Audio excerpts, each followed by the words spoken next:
అందుకే మీరు నిజంగా ఆలోచించండి. సమాజంలో డాక్టర్స్ ఉన్నారు, సమాజంలో యాక్టర్స్ ఉన్నారు, సమాజంలో పేరు ప్రఖ్యాతులు గడించిన వారు ఉన్నారు. కానీ క్రైస్తవ సమాజంలో మరి భక్తులు ఉన్నారంటారా చెప్పండి? భక్తులు ఉన్నారంటారా చెప్పండి? ఎస్తేరులు ఉన్నారంటారా చెప్పండి? రూతులు ఉన్నారా చెప్పండి? ఈ రూతుల్ని ఎస్తేరుల్ని తయారు చేసే బాధ్యత ఎవరిదే? మందే కదండి. అందుకదా యవ్వన స్త్రీలు వివాహము చేసుకుని గృహ పరిపాలన అన్నాడు. గృహ పరిపాలన అంటే ఏంటి? గృహ పరిపాలన అంటే ఏంటి? ఎంతసేపు వండుకోవటం, తినడం, ఇంట్లో పోపు డబ్బాలో ఏమైపోయి బియ్యం పెట్టినండా బియ్యం ఉన్నాయిలే, ఇవి కాదు. బ్రతకటం కోసం ఆలోచించమనిలే దేవుడు ఎప్పుడు కూడా. ఇచ్చిన బ్రతుకు గురించి ఆలోచించమన్నాడు. ఇప్పుడు సమాజం అంతా బ్రతుకు గురించి ఆలోచిస్తుంది తప్ప, ఏమండి, బ్రతుకు తెరువు గురించి ఆలోచిస్తుంది తప్ప ఇచ్చిన బ్రతుకు గురించి మాత్రం ఆలోచించటం లేదు. అందుకే అన్నాడు, యవ్వన స్త్రీలు వివాహము చేసుకుని పిల్లలను కని గృహ పరిపాలన జరిగించాలి. గృహ పరిపాలన జరిగించడం అంటే దేవుడు కోరుకున్న సమాజాన్ని ఏం చేయాలి? నిర్మించాలి. మరి అలా నిర్మించే పనిలో ఏ గృహిణి ఉందో చెప్పండి? నిజంగానండి, ఆడవాళ్ళని కూడా సమాజం ఖాళీగా ఉండనివ్వటం లేదండి. బ్యూటీ కోర్సులు అట్ట వీళ్ళకి. ఏం కోర్సులు అంటండి? ఇంటికాడ ఎందుకు కూర్చోవటం, ఎలాంటివి పెట్టారటండి. ముందట వీళ్ళు క్లాసులకి వెళ్తే, ఆ క్లాసులకి వీళ్ళు అటెండ్ అయితే, అక్కడ పెట్టిన ఎగ్జామ్ వీళ్ళు రాసి పాస్ అయితే వీళ్ళకే ఒక బ్యాంక్ అకౌంట్ వాళ్ళు ఓపెన్ చేసి ఒక 2,000 రూపాయలు వీళ్ళ అకౌంట్లో వేస్తారట. ఇప్పుడు దేనికోసం వెళ్తారు ఈ ఆడవాళ్ళందరూ? అకౌంట్ ఓపెన్ చేసుకోవాలంటే ఒక 500 అవుద్ది. ఆడే అకౌంట్ ఓపెన్ చేస్తున్నాడు, మళ్ళీ మన దాంట్లో 2,000 వేస్తున్నాడు. కనుక ఒక నెల రోజులు ఆ కోర్సుకు మనం వెళ్ళొచ్చేస్తే సరిపోతుంది. ఇలాగ బ్యూటీ నేర్పించేవాళ్ళు బ్యూటీ నేర్పిస్తున్నారు, వంటలు నేర్పించేవాళ్ళు వంటలు నేర్పిస్తున్నారు, కుట్టు నేర్పించేవాళ్ళు కుట్టు నేర్పిస్తున్నారు. మరి దేవుని వాక్యం ఎక్కడ నేర్పించబడుతుంది? ఒక స్త్రీ చక్కగా తన పిల్లల్ని, భర్తని వాక్యంలో పెంచాలి అంటే ఒక స్త్రీకి చాలా విలువైంది ఏంటో తెలుసా? వాక్యం చాలా అవసరం.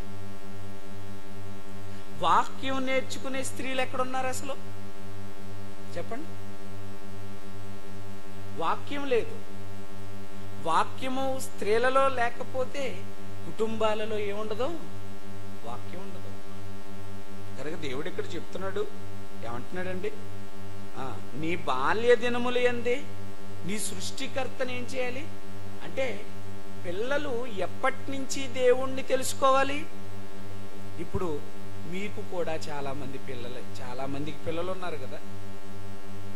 మీ పిల్లలకి దేవుడు గురించి ఏం తెలుసు?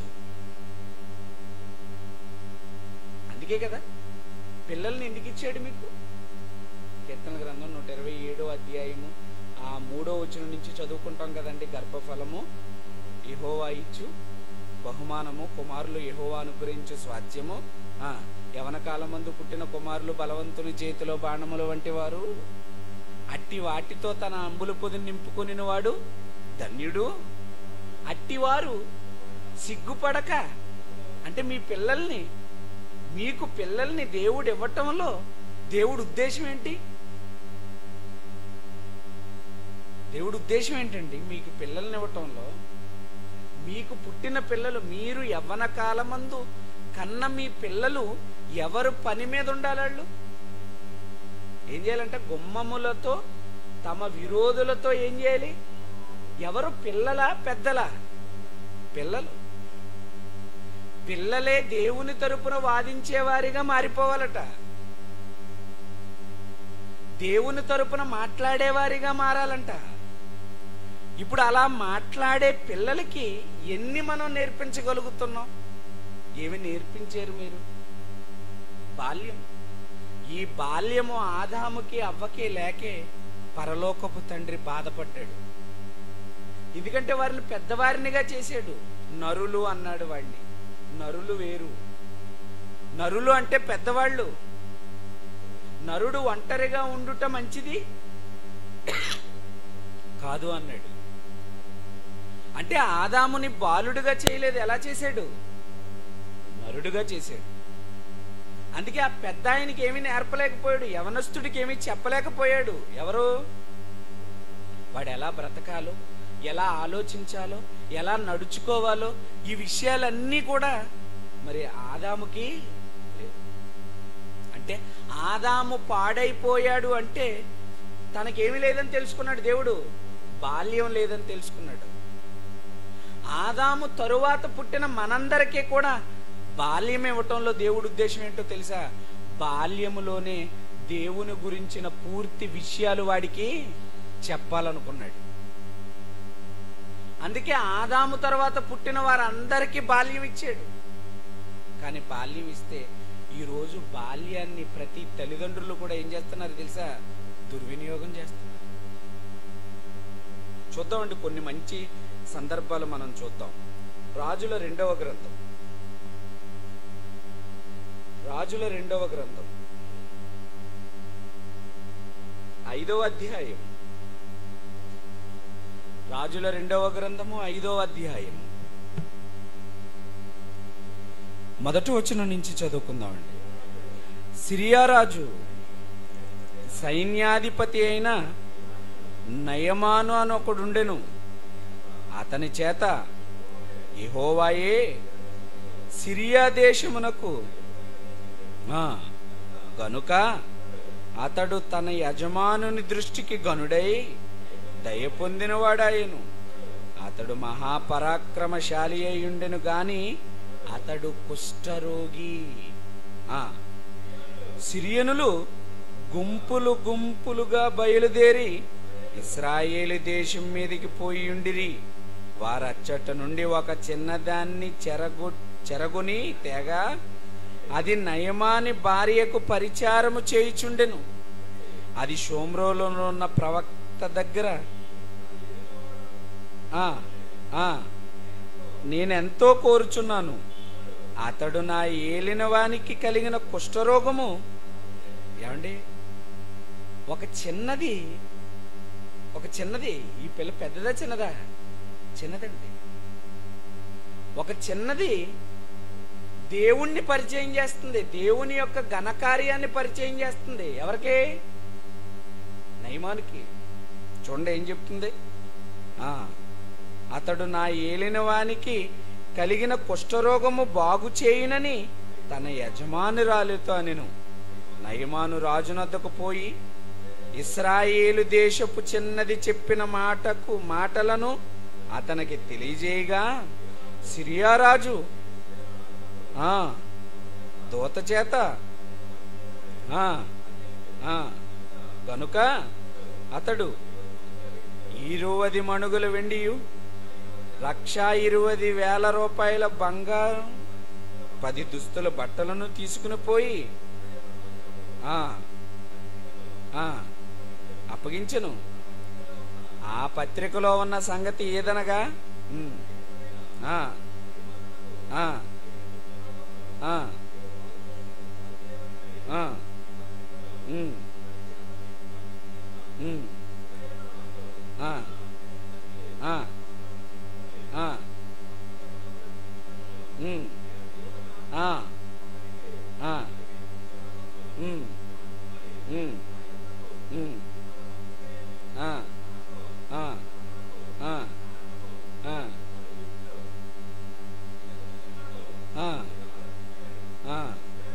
ఏమంటే 15వ వచనాన్ని చదువుకుందామండి. 14వ వచనం నుంచి. అతడు పోయి దైవజనుడు చెప్పినట్లు యొర్దాను నదిలో 7 మార్లు మునగగా అతని దేహము పసిపిల్ల దేహము వలె అతడు శుద్ధుడైను. అప్పుడు అతడు తన పనివారముతో కూడా దైవజనుని దగ్గరకు తిరిగి వచ్చి అతని ముందర నిలిచి, చిత్తగించుము, ఇశ్రాయేలీల్లోనున్న దేవుడు తప్ప లోకం అందంతటను మరి యొక్క దేవుడు లేడని నేను ఎలా ఎరుగుదురెత్తను? ఎలా తెలుసండి? నయమానికి ఇశ్రాయేలీల దేవుడు తప్ప మరో గొప్ప దేవుడు లేడన్న సంగతి ఎవరి ద్వారా తెలుసు? అదిగో ఆ చెర పట్టుకొచ్చారే చిన్నదే, ఆవిడ చెప్పింది. ఎవరికి? నయమాను భార్యకి చెప్పింది. నయమాను భార్యకి చెప్తే నయమాను భార్య ఎవరికి చెప్పింది? నయమానికి చెప్పింది. నయమాను అప్పుడు రాజు ఆ ప్రవక్త దగ్గరికి వెళితే ఆ యొర్దాను నదిలో 7 సార్లు మునిగితే తనకున్న కుష్టంతటిని కూడా ఎవరి వల్ల పోగొట్టుకున్నాడు?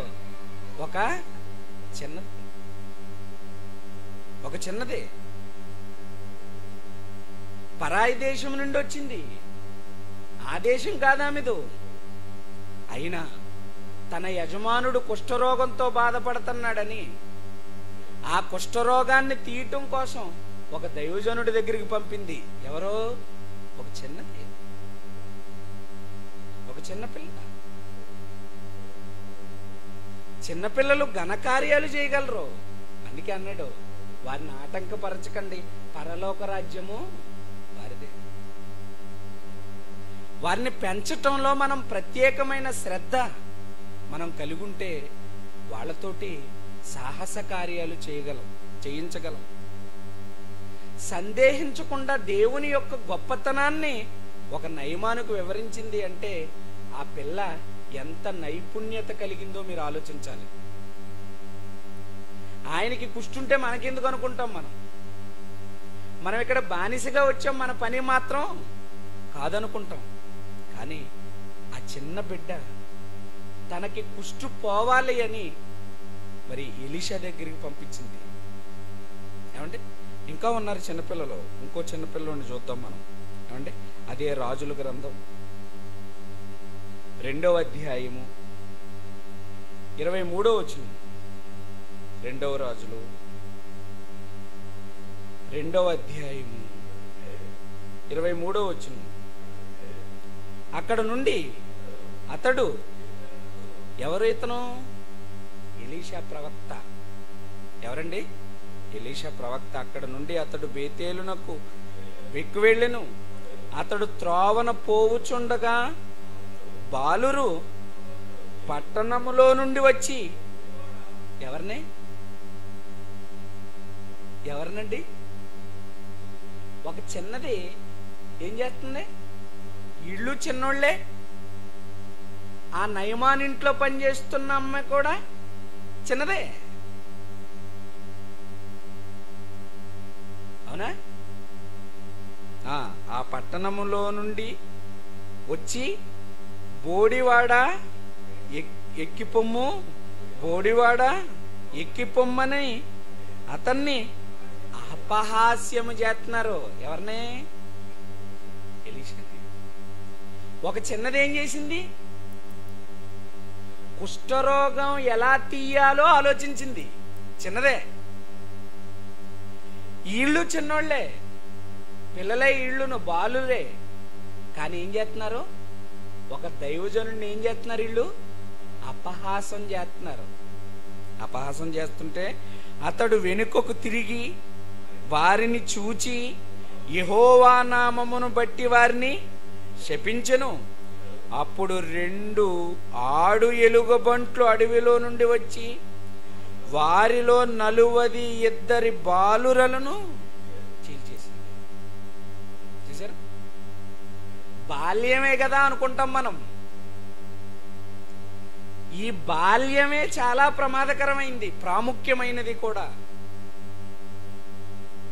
ఈ బాల్యంలో మంచి పాఠాలు వాడికి చెప్పితే సమాజం మార్పు కొరకు వాడు ప్రయత్నిస్తాడు. ఎవరిలాగా? ఆ చిన్నదానిలాగా. వీళ్ళు ఏం చేస్తున్నారు? ఈ 42 బాలుర్ని ఏం చేసిందంట? 2 ఎలుగుబంట్లు వచ్చి ఒక దైవజనుడిని అపహాసం చేసింది. ఒక ప్రవక్తను ఏమంటున్నారు? పాపం ఆయన బోడిగా ఉంటాడు అనుకుంటా, వెంట్రుకలు ఉండవు అనుకుంటా. ఎవరికి? ఎలీషా గారికి. ఇప్పుడు ఆయన రోడ్డు మీదకి వెళ్తుంటే ఏమన్నారు?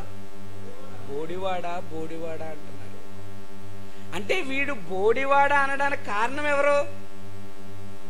అపహాసం చేయడానికి అపహాసకులుగా బాలురు మారిపోవడానికి కారణం ఎవరు? తల్లిదండ్రులేనండి. నయమాను కుష్టు గురించి ఆలోచించగలిగిందంటే దానికి కారణం ఎవరో తెలుసా? దానికి తల్లిదండ్రులే కారణం. పిల్లలు చాలా క్రూరులు ఉంటారు. వారి మనస్సును చక్కగా నిర్దేశించకపోతే, ఏమండి, పెద్దలు ఆలోచించేటట్టుగా పిల్లలు కూడా ఆలోచిస్తారు. తెలుసా మీకు? పేతురు ఉన్నాడు కదా, పేతురుతోటి ప్రారంభ సంఘాన్ని నిలబెట్టాలనేది ఎవరి ఆలోచన తెలుసా?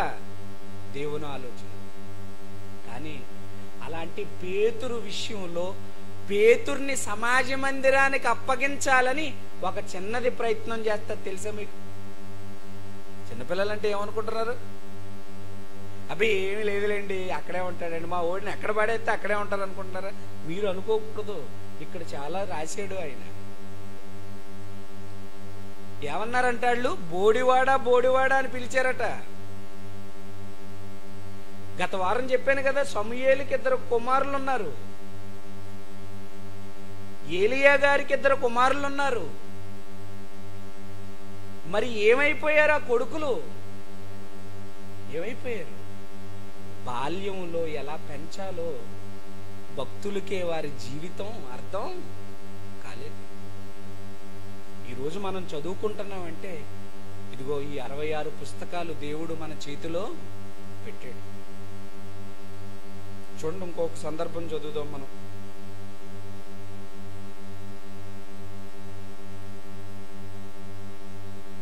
మార్కు సువార్త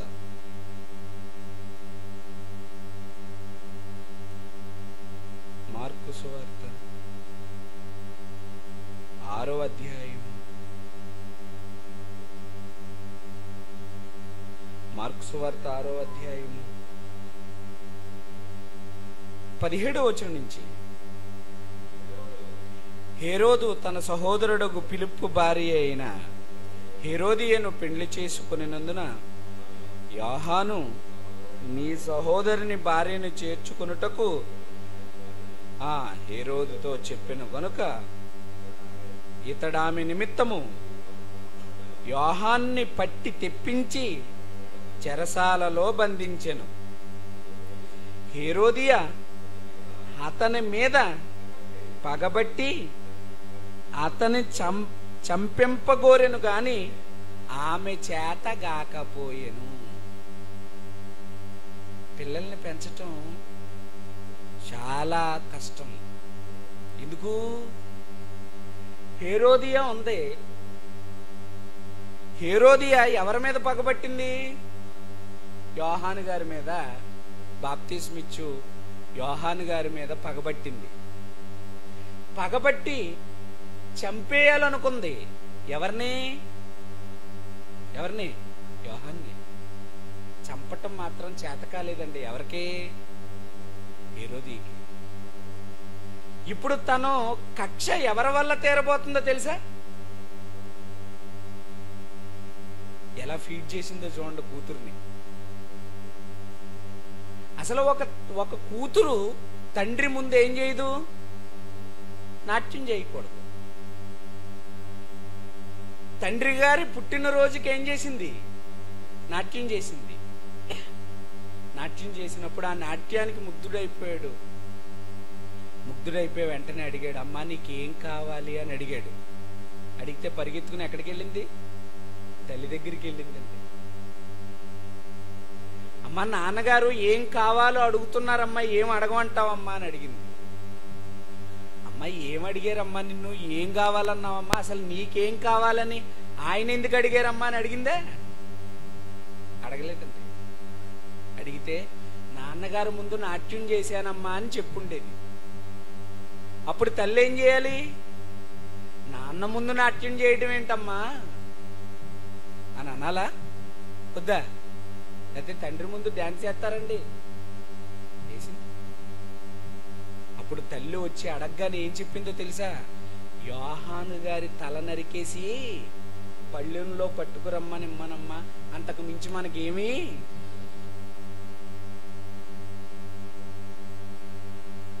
ఎవరికి చెబుతున్నారు ఇది?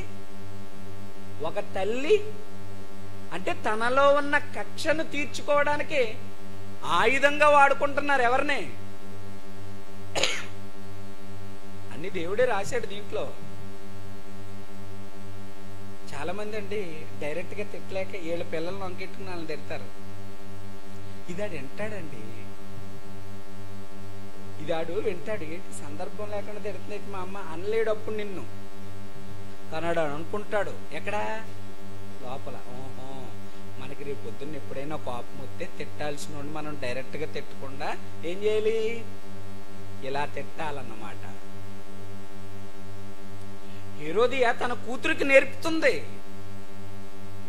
అవునా కదా? తను పాడైపోయింది, తన కూతురు జీవితాన్ని పాడు చేసింది. ఒక ఆయన తల తెమ్మని, ఎందుకంటే అర్థం కాలేదు. మానవ జన్మ సంకల్పం ఎవరికి అర్థం కాలేదు. హేరోదియా యోహాను మీద పెంచుకున్న కక్షను ఒక పసిపిల్లను వాడుకుని, ఏమండి ఆ తల పళ్ళెంలో పెట్టిస్తే దాన్ని చూడగలదంటారా పిల్ల నిజంగా? మరి ఆ రోజు ఎలాగా ఆ సీను పండించిందో మనకు తెలియదు కానీ మరి అడిగిందంటే ఖచ్చితంగా రాజుగారు పట్టుకొచ్చిస్తారు కదండి. ఇంత రక్తం కనపడితేనే తట్టుకోలేని పిల్లలు తల నరికేసి ఆ రక్తంతో పళ్ళెంలో పెట్టి పట్టుకొచ్చిస్తే ఆ పిల్ల ఎలా ఒప్పుకుందంటారు అసలు? అంటే ఆ పిల్లని అలా తయారు చేసేసింది ఎవరో? తల్లి.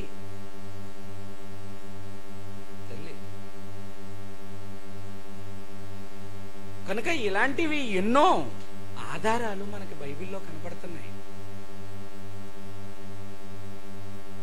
ఈ విషయాలన్నీ మనకు తెలియక, పిల్లల్ని పెంచటం మనకు చేతగాక, అసలు వాడి పరిస్థితి ఏంటనేది మనకు తెలియకుండా ఏమన్నాడు? ఇంకో మాట కూడా చూద్దామండి. ఆదికాండము 8వ అధ్యాయం, ఆదికాండము 8వ అధ్యాయం 21వ వచనం.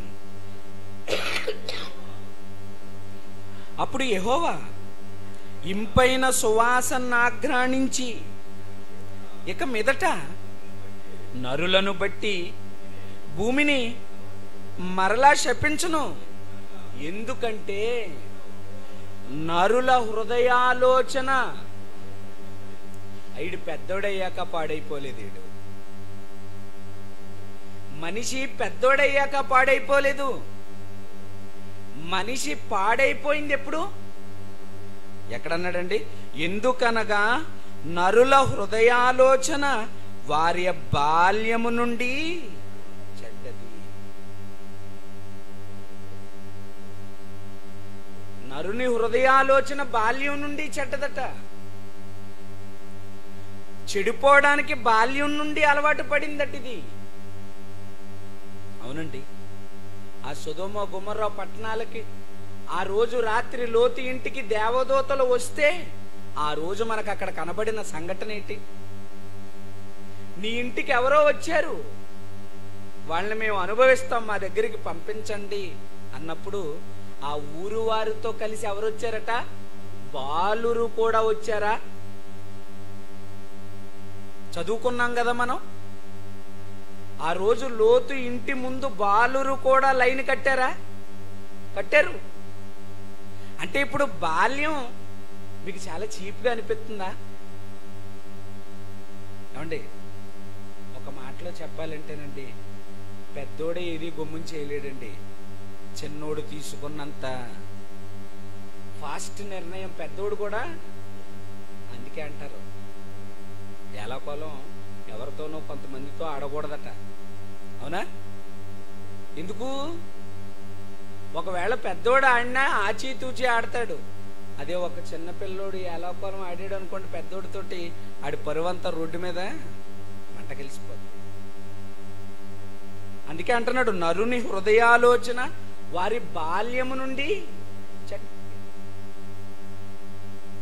ఒక దైవజనుడు, ఒక ప్రవక్త రోడ్డు మీద వెళుతున్నప్పుడు ఆ బాలురు మాట్లాడింది హేళన చేశారట. ఎవరిని? ఎలీషాని హేళన చేసే బుద్ధి వస్తుంది, పగ తీర్చుకునే బుద్ధి వస్తుంది. ఎక్కడ ఏమండి, ఈ చిన్నది పరిగెత్తుకుని తల్లి దగ్గరికి వెళ్ళి ఎందుకండి అడగాలి, ఎందుకండి అడగాలి అంటే ఆ సందర్భం కొరకు ఆ తల్లి ఆ బిడ్డని ఆల్రెడీ సిద్ధం చేసుకుని ఉంది.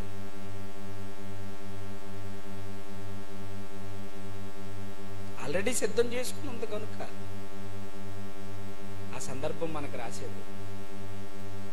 ఇంకో మాట చదువుదాం, సామెతల గ్రంథం 22వ అధ్యాయం. సామెతల గ్రంథం 22వ అధ్యాయం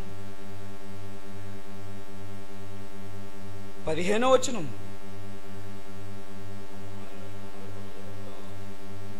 బాలుని హృదయములో, ఇప్పుడు ఏమవుతుందంటండి, బాలుని హృదయములో మూఢత్వము స్వాభావికముగా పుట్టును, శిక్షాదండము దానిని వానిలో నుండి తోలివేయును. శిక్షణాదండం అంటే ఏంటి? ఇంతకీ వాక్యం. వాక్యం లేకపోతే వాళ్ళలో ఏమొస్తుంది? మూఢత్వం వస్తుంది. మూఢత్వం అంటే ఏంటి? ఇంకా మాట వినని తత్వం అదంతా. కనుక ఈ పరిస్థితులన్నీ బాల్యంలోనే వస్తున్నాయి కనుక దేవుడు ఏం చెప్తున్నాడు మనకి జాగ్రత్త, దేవుడు ఏం చెప్తున్నాడు మనకి జాగ్రత్త చూద్దామండి. ఇప్పుడు ఏమండి, సామెతల గ్రంథం 13వ అధ్యాయం 24వ వచనం. సామెతల గ్రంథం, బెత్తము వాడని వాడు తన కుమారునికి విరోధి, కుమారుని ప్రేమించువాడు వానిని శిక్షించును. దేంట్లో లెక్కలు రావట్లేదని కొడుతున్నారా మీ పిల్లల్ని? చెప్పండి. లెక్కలు రావట్లేదని కొడుతున్నారా, బైబిల్ రావట్లేదని కొడుతున్నారా? దేనికి కొడుతున్నారు చెప్పండి? లెక్కలు ఆటోమేటిక్గా వచ్చేస్తాయండి. మీకు వచ్చి కదా, మీ పిల్లల కంటే మీరు బాగా లెక్కలు చేస్తారు, చేయరా? పాపం మీ పిల్లలన్నా కొత్త ఇంగ్లీష్ మీడియంకో లేకపోతే రెగ్యులర్గానో స్కూల్కి పంపుతున్నారు. ఇక్కడ అలా చదువుకోలేని వాళ్ళు కూడా చాలా మంది ఉన్నారు. అయినా ఇప్పుడు చదువుకున్న వాడికి క్యాలిక్యులేటర్ కావాలి, అవునా కదా? వెంకట్రావు గారు వచ్చారు, వెంకట్రావు గారు కూడా వాళ్ళ మేనల్లుడు కొడుకు వచ్చాడు. ఆ పిల్లోడికో లెక్కేద్దాం, ఆయనకో లెక్కేద్దాం. ఆడికో పెన్ను ఒక పేపరు కావాలి. వ్యవహానికి వెంకట్రావు గారికి అవి ఏమీ అవసరం లేదు, ఏమన్నా అవునా? అంటే లెక్కలు నేర్చుకున్నా నేర్చుకోకపోయినా ఒక వయసు వచ్చేటప్పటికి అవి వస్తూనే ఉంటాయి. కానీ బైబిల్ ఉందనుకోండి, అది నేర్పిస్తేనే వస్తుంది, నేర్చుకుంటేనే వస్తుంది, నేర్చుకోకపోతే అది రాదు. కనుక దేవుడు ఏమంటున్నాడు ఇక్కడ? బెత్తము వాడని వాడు తన కుమారునికి విరోధి. శిక్షిస్తున్నారా? మీరు కొడుతున్నారు, మీ పిల్లల్ని కొడతారు మీరంతా. దేనికి మీ పిల్లల్ని శిక్షిస్తున్నారు మీరు? చెప్పండి. చదువు రాదని బాధేస్తారు మీరు, అవునా? మరి వాక్యం కోసం శిక్షించమంటున్నాడు దేవుడు. బైబిల్ రాకపోతే దండించమంటున్నాడు. బైబిల్ వస్తే వాడు బ్రతుకు విలువ వాడికి అర్థమైపోద్ది. బైబిల్ రాకపోతే ఎవరికి కూడా బ్రతుకు విలువ, బ్రతుకంటే ఏదో 60-70 సంవత్సరాలు జానడు పొట్టను పోషించుకోవడానికి కాదు. బుద్ధిమంతుడు క్రిందనున్న పాతాళమును తప్పించుకుని పరమునకు పోవు జీవ మార్గమున వెతుకును. ఎవరు బుద్ధిమంతుడు? ఎవరు? డబ్బులున్నాడు బుద్ధిమంతుడు కాదు, కారులున్నాడు బుద్ధిమంతుడు కాదు, బంగ్లాలున్నాడు బుద్ధిమంతుడు కాదు. వాళ్ళందరూ ఎవరో తెలుసా? అన్నీ ఉన్నవాడిని దేవుడు ఏమన్నాడు తెలుసా? వెర్రివాడా అన్నాడు. ఏమన్నాడు? అన్నీ ఉన్నాయి వాడికి, ఉండటం తప్పేం కాదు, అంతస్తు ఉండడం తప్పేం కాదు, భోగం ఉండడం తప్పేం కాదు, భాగ్యవంతుడిగా భూమి మీద బ్రతకడం తప్పేం కాదు. వాటన్నిటికీ మించి పరలోకానికి మార్గం వేసుకున్నవాడే దేవుడు దృష్టిలో గొప్ప జ్ఞానవంతుడు. అన్నీ ఉండి ఆ లోకానికి అసలు దారి తెలియని వాడు ఎవరో తెలుసా? ఏమండి, కారు ఉందండి, కారులో డీజిల్ ఉందండి, బండిని నడిపే స్తోమత ఉందండి, కానండి దారి తెలియదు అనుకోండి. మనకి ఏంటి సుఖం చెప్పండి? దారే తెలియదు, అసలు ఎక్కడికి వెళ్ళాలో తెలియదు, గమ్యం లేదు మనకు. ఇప్పుడు ఆడి పరిస్థితి ఏంటి? ఈరోజు కూడా అంతేనండి. ఏమీ ఉండవసరం లేదండి, గమ్యం తెలుసు అనుకోండి, చేరాల్సిన చోటు తెలుసు అనుకోండి, వెళ్ళగలమా లేదా? వెళ్ళగలమా లేదా? ఈరోజు మన పిల్లలకి అదే చెప్పాడు, బాలుడు నడవవలసిన త్రోవ. ఏంటది? ఏంటది? ఏంటది త్రోవ? ఏంటండి త్రోవ? ఏంటండి ఆ త్రోవ? అదిగోండి, ఆయన అక్కడి నుంచి ఇక్కడికి పంపించాడండి. ఎక్కడి నుంచి? పరలోకం నుండి భూమి మీదకి పంపించాడు. ఒక తల్లిగా, ఒక తండ్రిగా నీ పిల్లలకి నువ్వు నేర్పించాల్సిన త్రోవేంటో తెలుసా? భూమి మీద నుండి మళ్ళీ పరలోకం వెళ్ళిపోవాలి. ఎవరో? నీ కొడుకు, నీ కూతురు. నువ్వు చూపించాల్సిన త్రోవ పరలోకపు దారి చూపాలి. అదే అన్నాడు ఆయన కూడా, దారి చూపడానికే కదా వచ్చాడు. నేనే మార్గమును, నేనే సత్యమును, నేనే జీవమును, నా ద్వారా తప్ప ఎవ్వడును.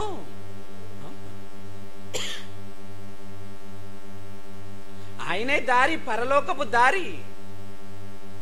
ఆ దారి నువ్వు నేను చూపించాలి. చూపించాలంటే వాడిని ఏం చేయాలంటున్నాడు? 29వ అధ్యాయము 15వ వచనం.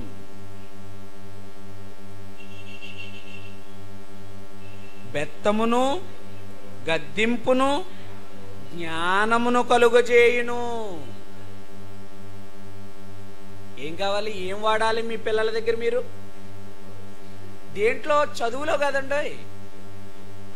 మీరు చదువులో మీ పిల్లలకి ప్రోగ్రెస్ చూసి కొట్టారంటే మీరు దేవుడు హట్ అయిపోతాడు. ఇప్పుడు చదువులో కాదు, మీ ప్రోగ్రెస్ దేంట్లో తెలుసా? బైబిల్లో, వాక్యంలో. వాక్యంలో దేంట్లో పెంచమన్నాడు? ప్రభు యొక్క శిక్షలోను పాఠాలలోను అన్నాడా? బోధలోను వారిని పెంచండి. ఎందుకు? మీరేదైనా మీ పిల్లలకి ఇవ్వగలుగుతున్నారు అంటే ఆనందం అదేనండి, అంతకు మించి ఏం కాదు. ఏమన్నాడు? మళ్ళీ చదవండి ఇది. బెత్తమును గద్దింపును జ్ఞానమును కలుగజేయును. అదుపు లేని బాలుడు తన తల్లికి అవమానము తెచ్చును. ఏమన్నాడండి? బెత్తమును గద్దింపును జ్ఞానము కలుగజేస్తాయి. శిక్షించండి, కొట్టండి, బెత్తం వాడండి, గద్దించండి. ఏం చేయమంటున్నాడండి? గద్దించండి. కొంతమంది పిల్లల్ని ఐ అన్నాం అనుకోండి ఏడిచేస్తారండి. అంటే అలా కూడా అంటలేదు వీళ్ళని. అయ్య బాబా అలా అనకండి జడుచుకుంటారంటారా?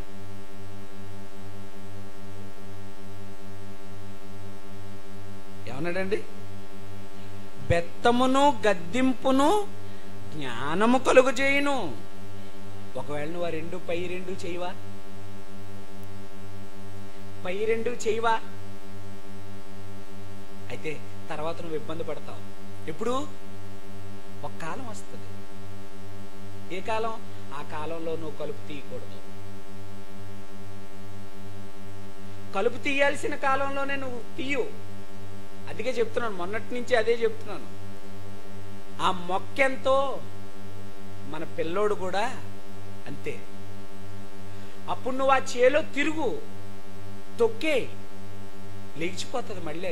అది అలాంటి పొజిషన్ ఉంది దానికి. అప్పుడు అది కొంత దుబ్బు చేసి కొంత వయసు దానికి వచ్చిన తరువాత అప్పుడప్పుడు కొత్త వాళ్ళని ఎవరినన్నా చేలోకి తీసుకెళ్ళినప్పుడు ఈ మనవల్ని మనవరాళ్ళని తీసుకెళ్తా ఉంటారు. పొలానికి తీసుకెళ్ళినప్పుడు ఒరే అట్ల మీద కాలేయగాకరా అంటాడు. ఎందుకని?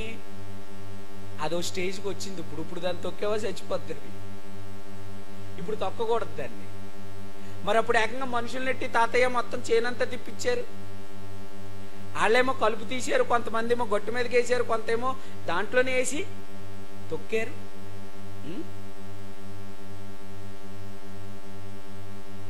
అందుకే అంటున్నాడు, ఏమన్నాడు?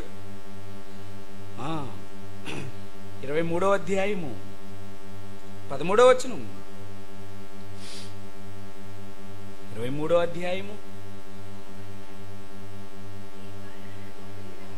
నీ బాలురను శిక్షించుట మానుకొనకుము, బెత్తముతో వానిని కొట్టిన ఎడల వాడు చావకుండును. బెత్తముతో వానిని కొట్టిన ఎడల పాతాళముకు పోకుండా వాని ఆత్మను నువ్వు, అంటే ఒక తల్లిగా ఒక తండ్రిగా నీ కొడుకు విషయంలో దేవుడు తీసుకోమంటున్న బాధ్యత ఏంటి? వాడి ఆత్మ పాతాళానికే వెళ్ళకూడదు. నీ శిక్షణా దండము ద్వారా, అంటే నీ వాక్యపు పెంపకం ద్వారా వాడి ఆత్మను నువ్వేం చేయాలి? కాపాడాలి. వాడి ఆత్మను కాపాడాలి. శిక్షణా దండము వాని ఆత్మను ఏం చేస్తుందంట? ఏమన్నది? మళ్ళీ చదవండి. 14వ వచనం. బెత్తముతో వానిని కొట్టిన ఎడల పాతాళమునకు పోకుండా. ఏం తప్పించాలి మీరు? తల్లిదండ్రులుగా బాల్యములోనే వాని ఆత్మను ఎక్కడి నుంచి తప్పించాలి మీరు? పాతాళం నుండి వాని ఆత్మను తప్పించాలి. తప్పించాలి అంటే వాడికి ఏం పెట్టాలి? వాక్యం పెట్టాలి. వాక్యం అనే ఆహారం, పాలు. వాక్యం అనే పాలేయమన్నాడు. మిమ్మల్ని నేను పాలుతో పెంచుతున్నాను అన్నాడు.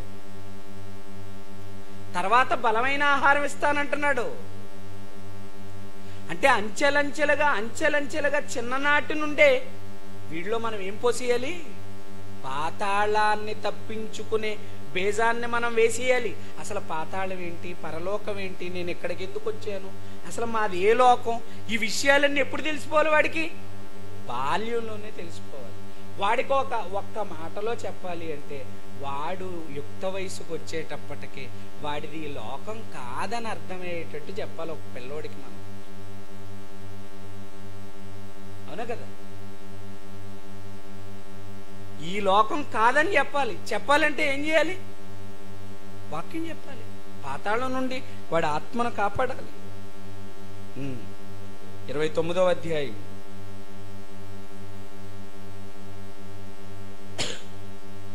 29వ అధ్యాయము 17వ వచనం.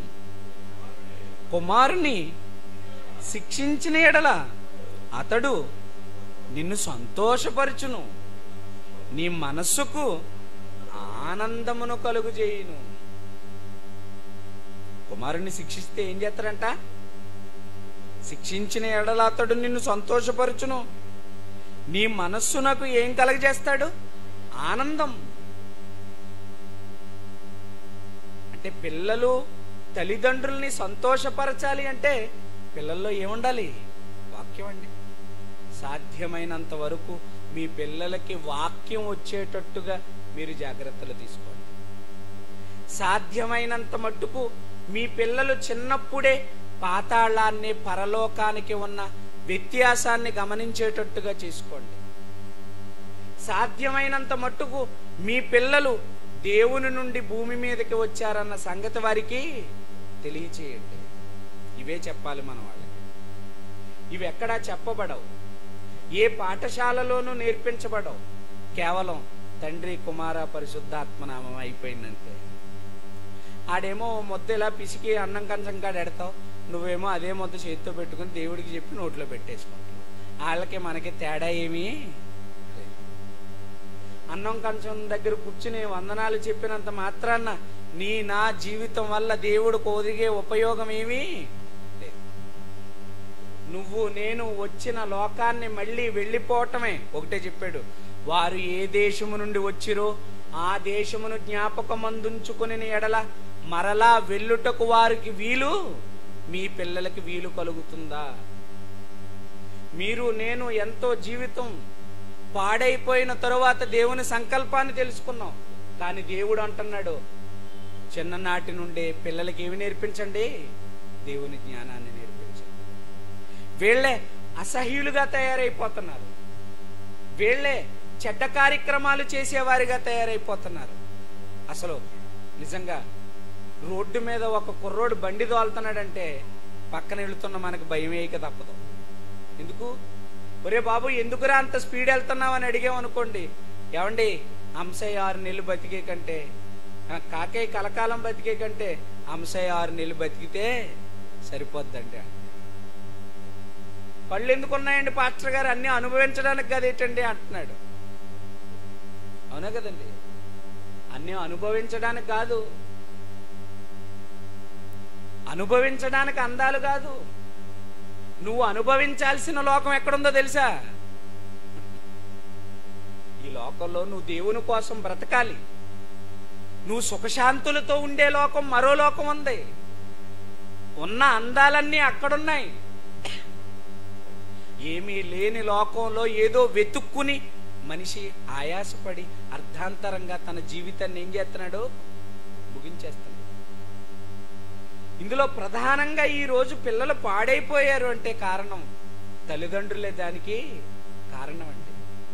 వారికి ఎలాంటి బైకులు కొనిస్తున్నారు, ఎలాంటి కార్లు కొనిస్తున్నారు, ఎలాంటి బట్టలు కొనిస్తున్నారు, అసలు వాళ్ళకి ఎంత పాకెట్ మనీ ఇస్తున్నారు, ఇవేవి ఆలోచించుకోవటం లేదండి. అసలు 90% మంది తల్లిదండ్రులే తమ పిల్లల జీవితాన్ని ఏం చేశారో తెలుసా?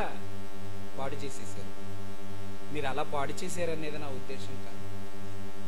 మీరైనా సరే మేల్కొని మీ పిల్లలకైనా సరే చిన్ననాటి నుండి ఏమి నేర్పించండి? దేవుని జ్ఞానాన్ని నేర్పించండి. అంటే పాతాళాన్ని వాడికి చేరుకోకుండా పరలోకం వెళ్ళే భాగ్యాన్ని మీరు వాడికి ప్రసాదించే భాగ్యం మీరే ఇవ్వగలరు. అలాంటి ద్వారం, అలాంటి దారి దేవుడు మీ దగ్గరే ఏం చేశాడు? పెట్టాడు. ఒక చిన్నది ఏం చేస్తుందో చూద్దామండి. ఆ సందర్భం చూసి మనం ప్రార్థన చేసుకుని వెళ్ళిపోదాం. మత్తయి సువార్త 26వ అధ్యాయం. మత్తయి సువార్త 26వ అధ్యాయం 69వ వచనం.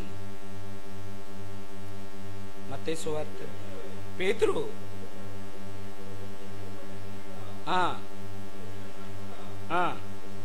ఒక చిన్నది అతని యొద్దకు వచ్చి, నీవును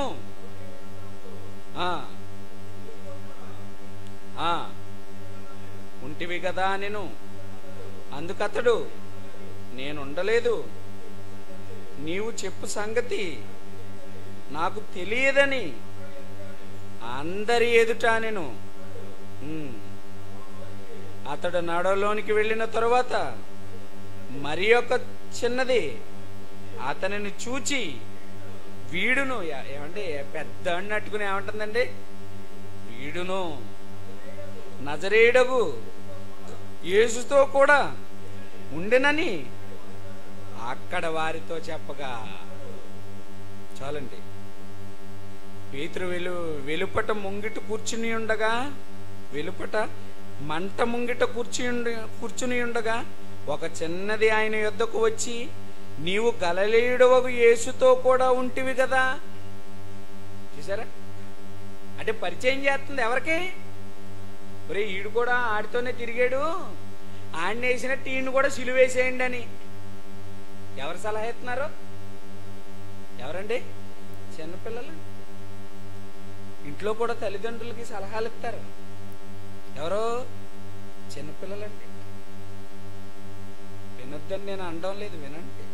మంచిదైతే పాటించండి, మంచిది కాకపోతే వాళ్ళకి మంచి మార్గాన్ని ఏం చేయండి?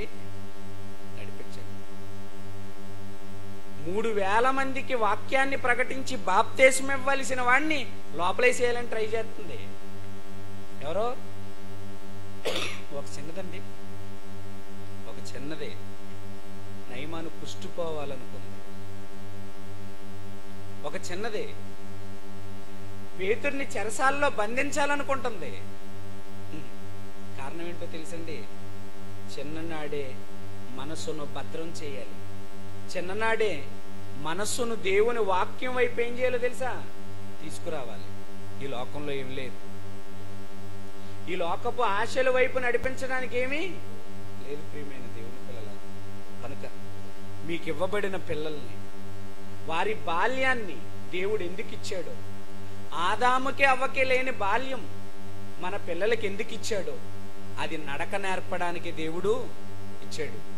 నడవడిక నేర్పడానికి ఇచ్చాడు. తన ఉన్నతమైన ఆశయాలు ఆ బిడ్డల ద్వారా, చిన్న బిడ్డలు ఆయన గురించి మాట్లాడుతుంటే, అందుకే కలలు కన్నాడండి ఆయన. పరలోకంలో కోటాను కోట్ల మంది దేవదూతలున్న మనశ్శాంతి లేని దేవుడు భూమి మీద పిల్లల్ని ఎందుకు చేశాడో తెలుసా? ఆ పిల్లవాడు నోరిప్పిన దగ్గర నుంచి కూడా ఆ నోటితో ఆయన మాటలు మాట్లాడాలని అనుకున్నాడండి. కానీ సమాజం గాడి తప్పించేసింది. నోరు విప్పినప్పటి నుంచి కూడా ఈ రోజున చూడండి, చిన్న పిల్లకి అన్నం తినిపించాలి అంటే సెల్లో ఏదో పాట పెడితేనే గాని తినని పరిస్థితులకు వెళ్ళిపోయాయి. సెల్ ఇచ్చేయాలంతే, సెల్ ఇవ్వకపోతే అన్నం తినడం లేదు. ఇక పరలోకంలో కోటాను కోట్ల మంది దేవదూతలున్నా భూమి మీద తనకు పిల్లలు కావాలనుకున్నాడు అంటే, ఈ భూమి మీద తన సంతానాన్ని వృద్ధి చేయటంలో దేవుడి ఉద్దేశం ఏంటో మీరే ఆలోచించుకోండి. పరలోకంలో తనకి కలగని ఆనందం భూమి మీద మన పిల్లల్ని, మనల్ని చూసి దేవుడు ఆనందంతో నిండిపోవాలనుకున్నాడు. ఆనందంతో నిండిపోవలసిన పిల్లల నోటిలో ఏమున్నాయి చెప్పండి? రాత్రి పోస్టర్లు అంటించుకుని ఇంటికి వచ్చేటప్పటికి 2 గంటల ఆ టైంకి రోడ్డు మీద వస్తుంటే యవనస్తులు ఎవడో హీరోది ఫ్లెక్స్లు అంటించటంలో నిమగ్నం అయిపోయారండి.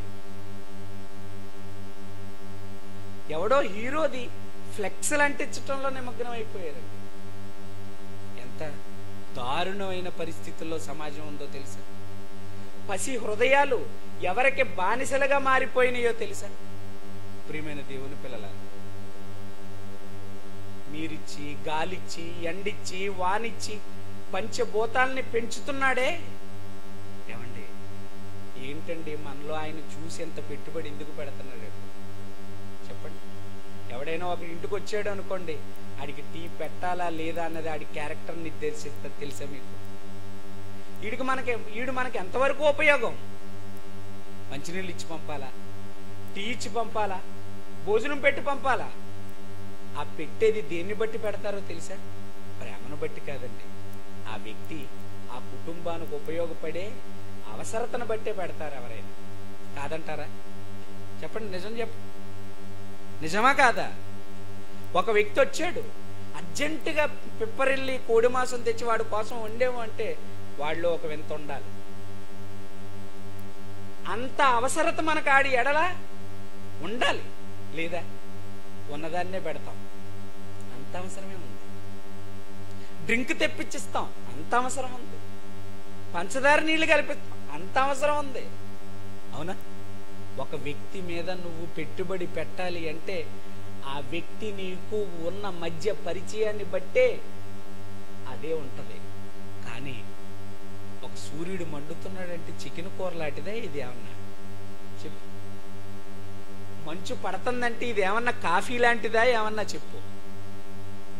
ఏం ఆశించి, నీలో ఏ గుణాన్ని చూసి దేవుడు ఎంత ప్రకృతిని నీకు పెట్టుబడిగా పెట్టాడు ఒకసారి ఆలోచించవచ్చు కదా. ఒక్కసారి మనసు పెట్టి ఆలోచిస్తే ఏ వ్యక్తి చేయలేని త్యాగం పరలోకపు తండ్రి ఈ రోజు వరకు కూడా, ఇప్పటికి కూడా నువ్వు గాలి పీలుస్తున్నావు కదా, అది కూడా ఎవరిదే? ఆయనదే. నీ నుండి ఏం ఆశించి, నీ నుండి ఏం కోరుకుని, నిన్ను ఏం ఆశించి ఆయన చేస్తున్నాడో మనం ఆలోచించాలి. ఎందుకంటే ఈ లోకంలో ప్రతిదానికి డబ్బు. అవునా కదా? ఇల్లు మనదే, దీంట్లో డబ్బులు మనవే. కానీ ఈ ఊర్లో, ఈ ప్రదేశంలో ఉంటున్నందుకు సంవత్సరానికి ఇంటి పన్ను కట్టాలా వద్దా? భూమి నీదే, నువ్వే పండించుకుంటున్నావు, కానీ దానికి పన్ను కట్టాలా వద్దా? కరెంటు వాడుకుంటున్నావు, పన్ను కట్టాలా వద్దా?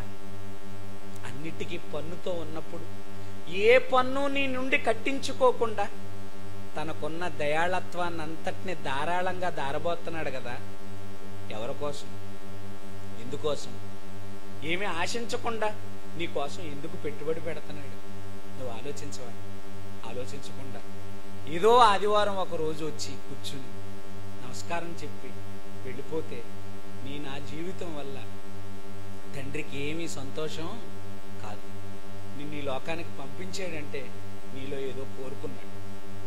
నిన్నిక్కడ పుట్టించాడు అంటే నీలో ఏదో ఆశించాడు ఆయన. ఆయన ఏది ఆశించకుండా, ఏమండి, ఏ పని లేకుండా మీరు ఒక పాత్ర కొనుక్కుంటారా? చెప్పండి. ఏమోనండి ఉంటుందని గుణపం కొన్నానంటారండి ఎవరైనా? నువ్వు కొన్న గుణపం వల్ల ఏదో ఒక రోజు దాని అవసరత నీకు తప్పకుండా.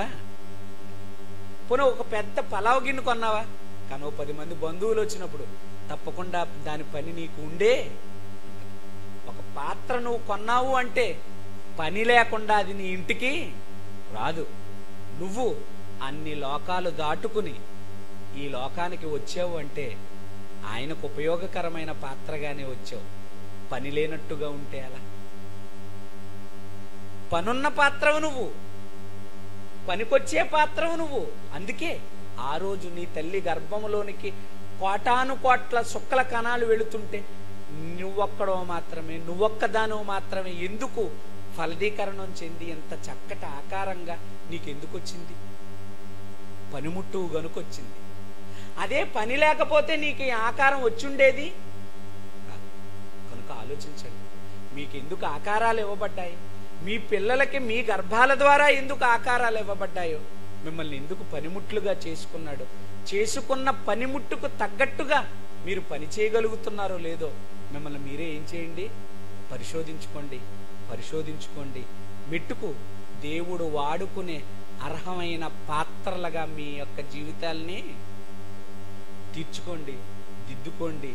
ప్రభువును బట్టి ఎల్లప్పుడూ ఆనందించండి.